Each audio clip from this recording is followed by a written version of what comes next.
históricamente en los congresos de SAIMO siempre estuvimos preocupados por el tema de la academia.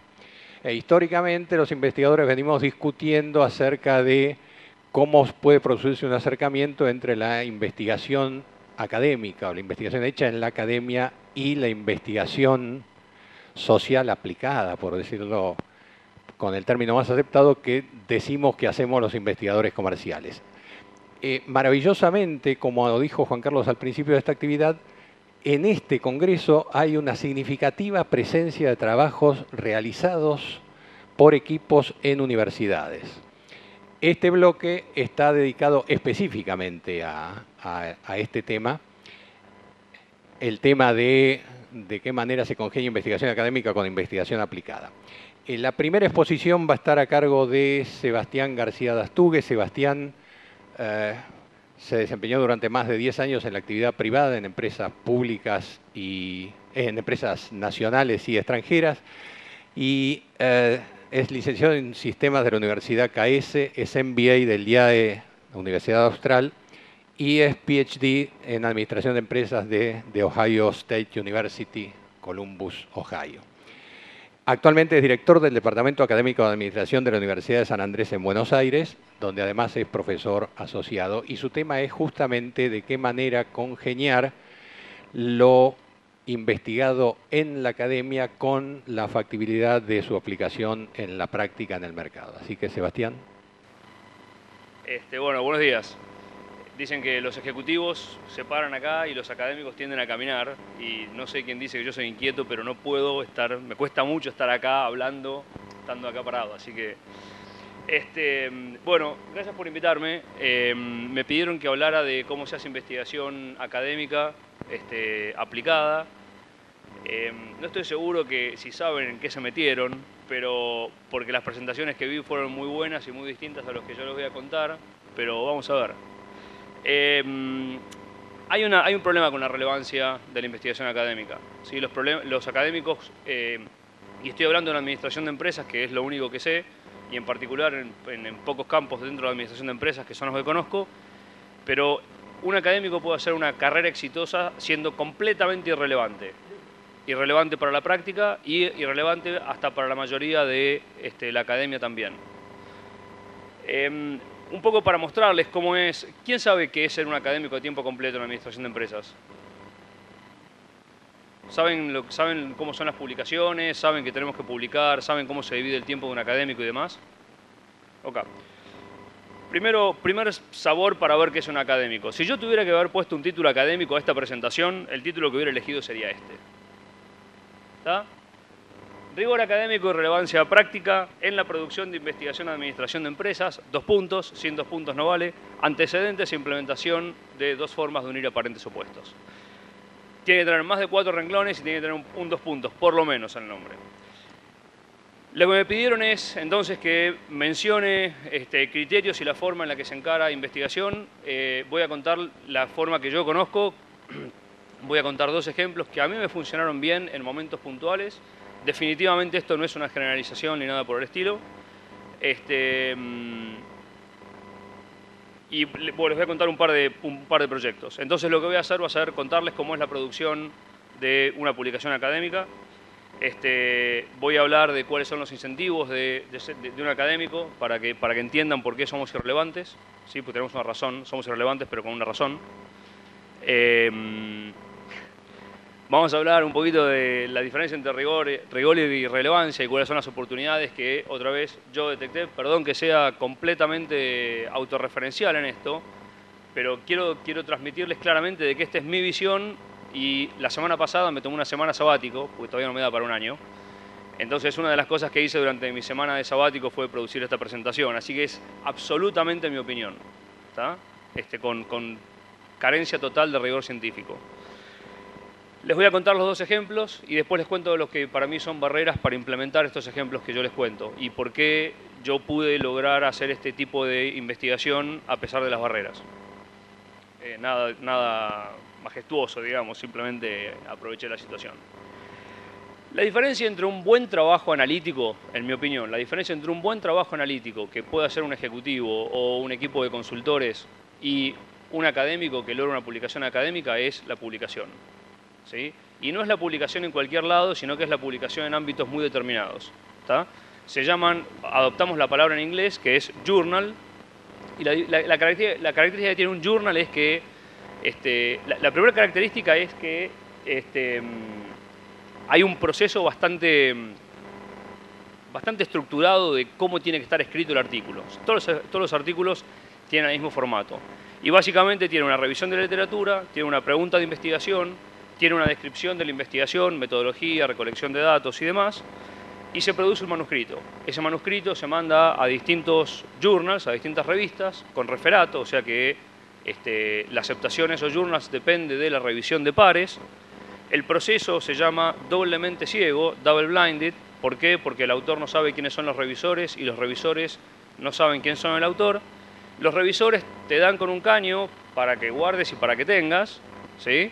Muchas cosas son verdaderamente ciertas, muchas son defendiendo situaciones personales de los revisores. Eso se hace por lo menos 2 árbitros, por lo menos te tienen que dar feedback, idealmente 3. Depende del journal también. Y después empieza un proceso de responder a los comentarios, volver a mandar el journal. O sea que cuando vos mandás un journal, te mandan un artículo, te mandan los comentarios, vos después revisás el artículo y respondés a los comentarios. ¿Tá? Son 2 cosas por separado y tenés que responder a los comentarios uno a uno si es posible.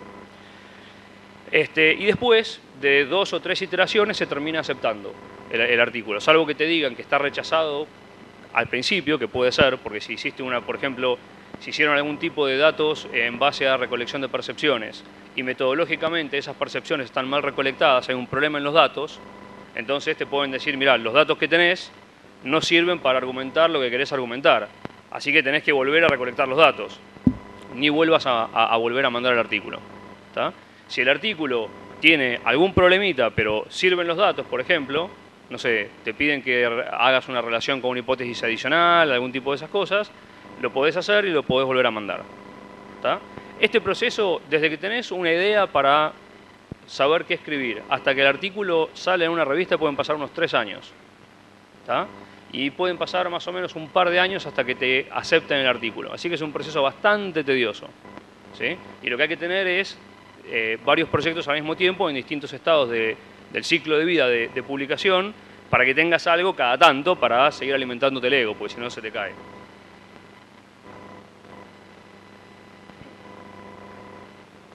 Estoy saliendo de un resfrío, así que necesito agua. Eso es lo que digo que tengo acá adentro, en realidad. Incentivos para la academia.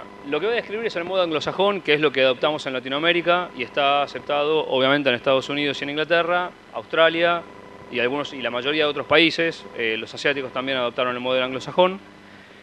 Y hay algo que los profesores, cuando vos entrás como profesor junior, hay algo que se llama tenure. El tenure es un nivel que te dan cuando pasás de ser profesor asistente a profesor asociado. Sí, no existe el concepto de cátedra como lo tenemos acá. El concepto de cátedra sería full professor, que sería después de asociado. Entre que sos asistente, profesor asistente y profesor asociado, dependiendo de la universidad, si es una universidad de investigación o una universidad de enseñanza, yo me voy a referir a las universidades de investigación, puede pasar un periodo de entre 5 y 7 años, dependiendo de la universidad. Y en ese periodo tenés que tener tantos hits, tantas publicaciones, ¿sí? Preferentemente en journals A, que son los de más alto nivel, más difíciles de entrar, que menos gente lee.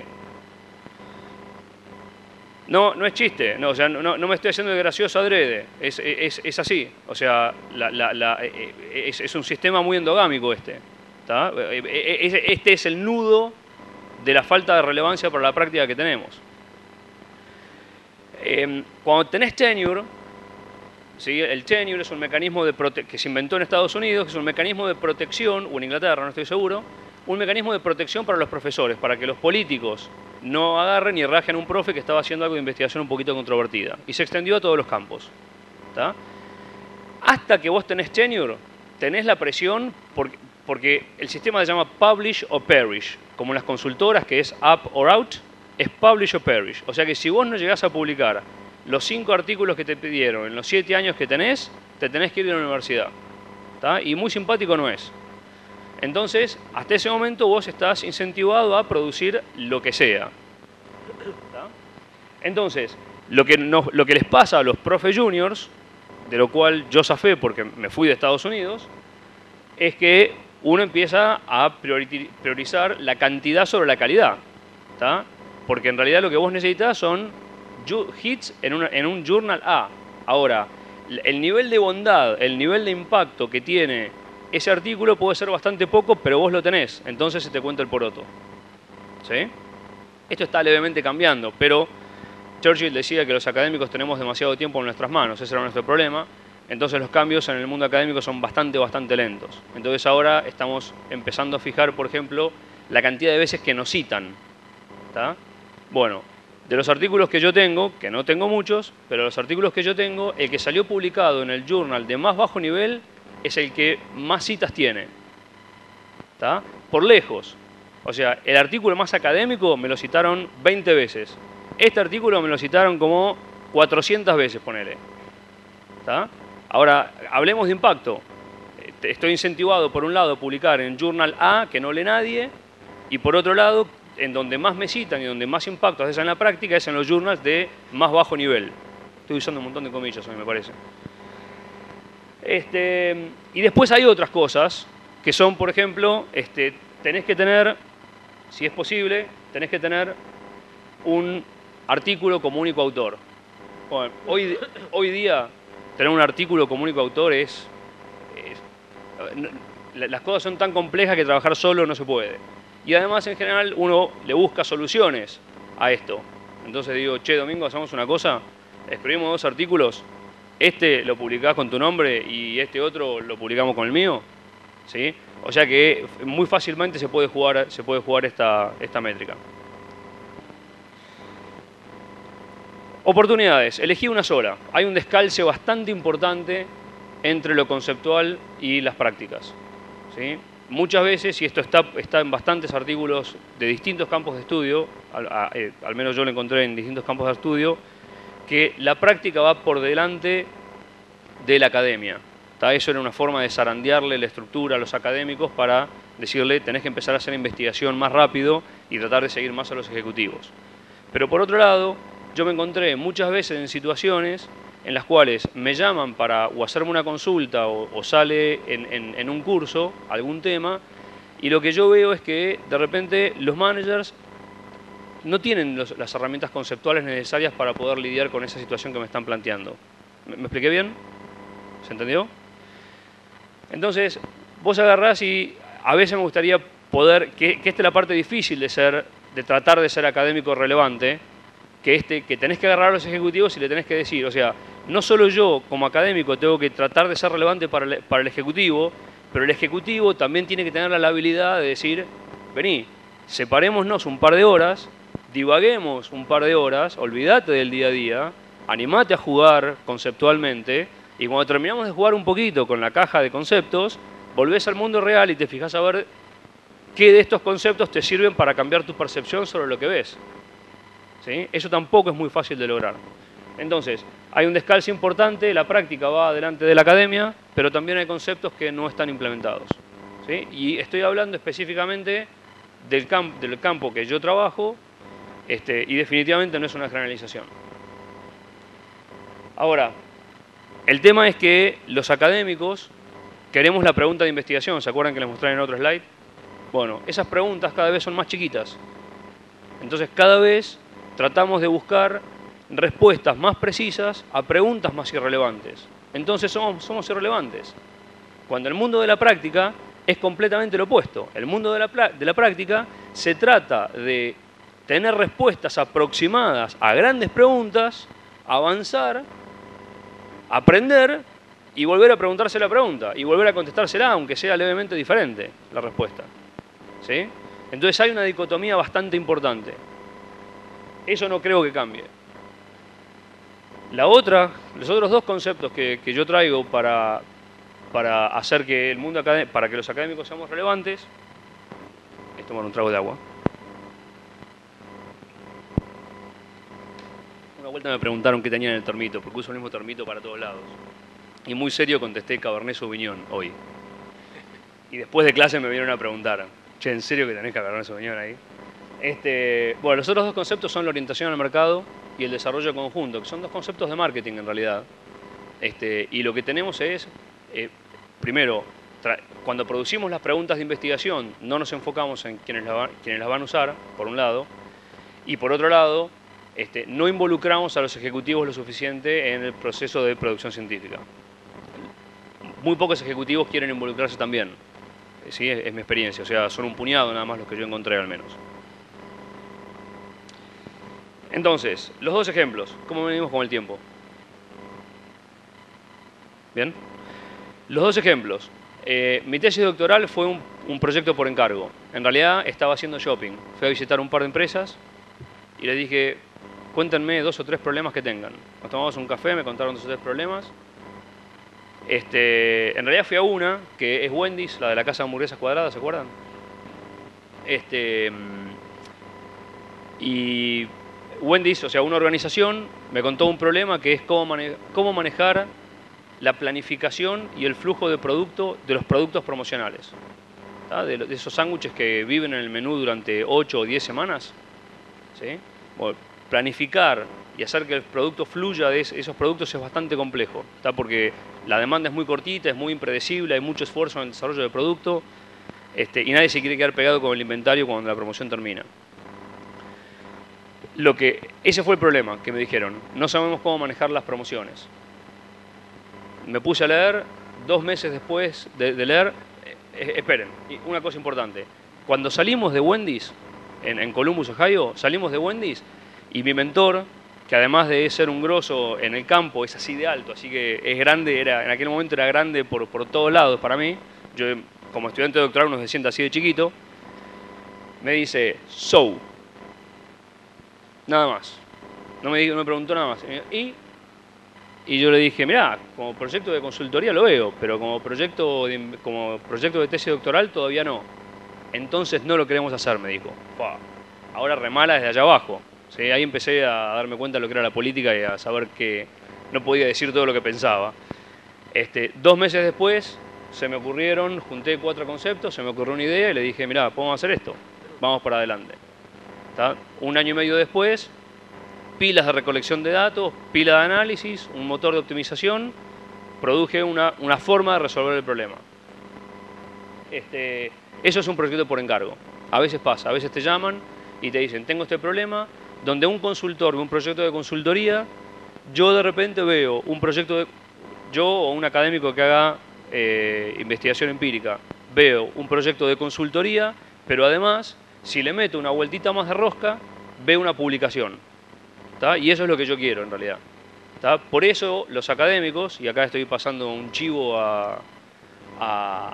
para todos los académicos que haya, no solamente para mí, los académicos somos una muy buena fuente de consultoría a bajo precio, porque no tenemos la estructura que tienen las consultorías.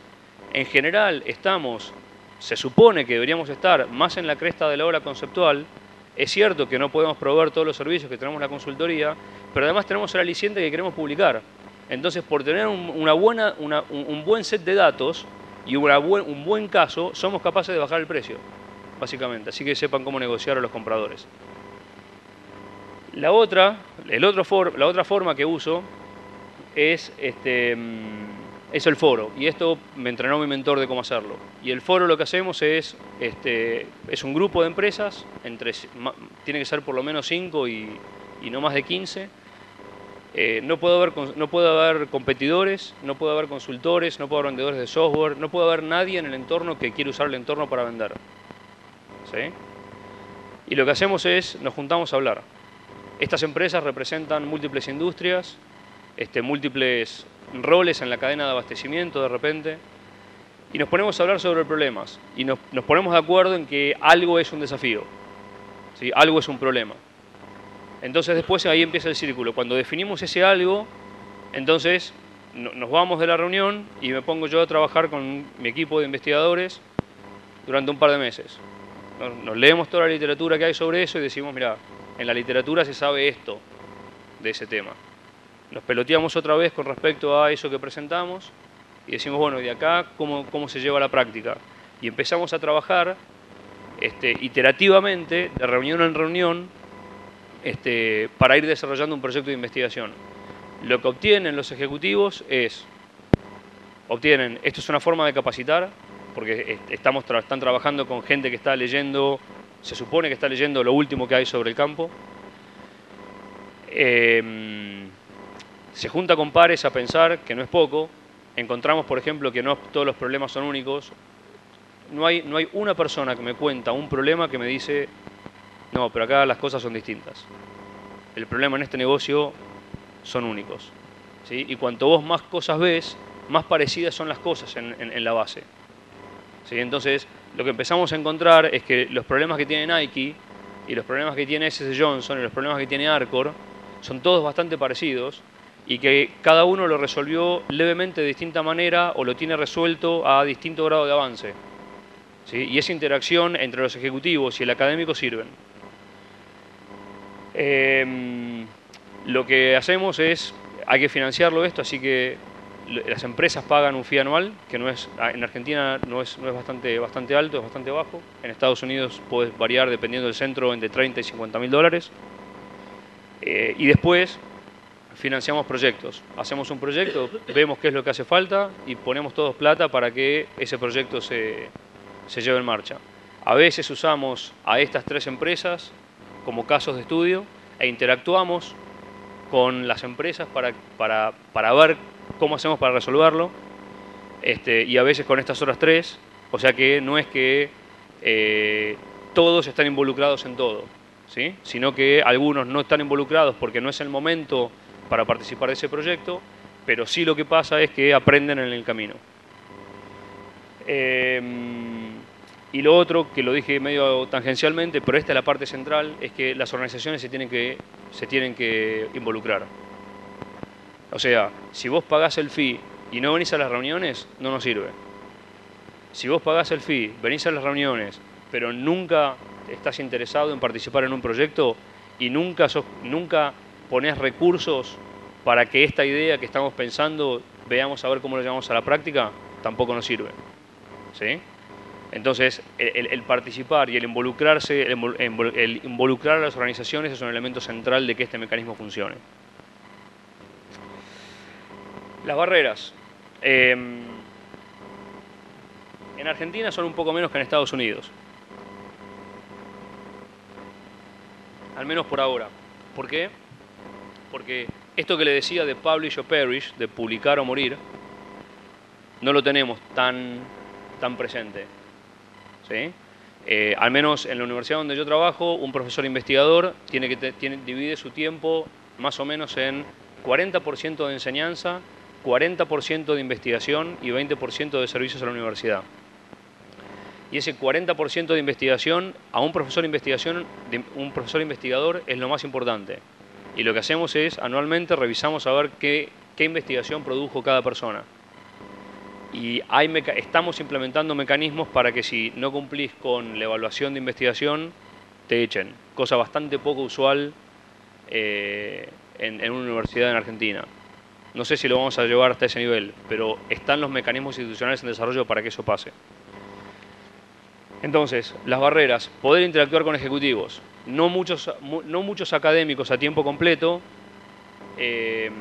pueden interactuar con ejecutivos. El académico es un bicho raro que es medio entrepreneur, medio le gusta hacer lo que quiere, medio le gusta vivir en el mundo de la conceptualización y al académico le cuesta mucho entender la granularidad del día a día que tienen los ejecutivos, ¿tá? De hecho, una conversación entre un ejecutivo y un académico que no hace investigación empírica es bastante corta, porque el ejecutivo le dice, ¿sabés qué? Tengo un problema, me pasa esto, esto, esto y esto.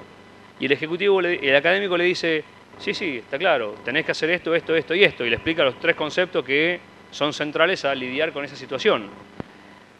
El ejecutivo no es capaz de aceptar el ampliar su espectro conceptual, y el académico definitivamente no entiende que el problema no es el concepto, sino el problema es la granularidad de la implementación del concepto. Y ahí está donde está la oportunidad para hacer investigación relevante en el campo en el que yo me muevo, en administración de empresas. Entonces, hace falta la otra parte. O sea, hace falta académicos que puedan interactuar con ejecutivos, pero también hace falta secuaces del mundo de la práctica que puedan parar el mundo durante un rato, que puedan parar el día a día y puedan tomarse un día cada 2 meses para pensar sin pretensión de que algo surja.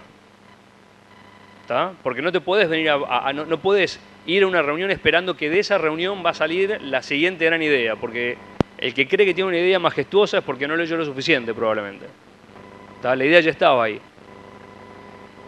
Ahora, lo que tenemos que hacer los académicos es dejar de perseguir la aceptación de la comunidad de académicos, que es bastante duro. ¿Tá? En particular si queremos estar a la velocidad de una universidad yanqui o de un académico yanqui. Entonces tenemos que poder aceptar no estar en los mejores journals. ¿Sí? Los journals de mayor impacto para la práctica, no son los journals de mayor relevancia para el mundo académico, de mayor aceptación para el mundo académico. Y hay que poder vivir con esta dualidad. La otra es, tenemos que dejar de buscar la generalización. ¿Tá? O sea, vos mandás un trabajo a un journal académico que metodológicamente tiene una muestra bastante chica, pero tiene mucha profundidad y no te van a aceptar el trabajo. ¿Tá? Cuando en realidad el mundo de la práctica no es un promedio. Al mundo de la práctica no le importa el promedio. Al mundo de la práctica le importa qué es lo que hace en su organización. Entonces, en general, tener un caso, tener un aprendizaje con una buena descripción del contexto para entender en qué contexto funcionan las ideas que están expresadas en el artículo, a un manager le importa más que tener una generalización estadística. Y después hay que empujar con energía patológica. O sea, hay que estar convencido de lo que querés hacer o no. O sea, o energía patológica o locura patológica, pero tenés que empujar sin parar. Así que eso es un poco lo que tenía para contarles.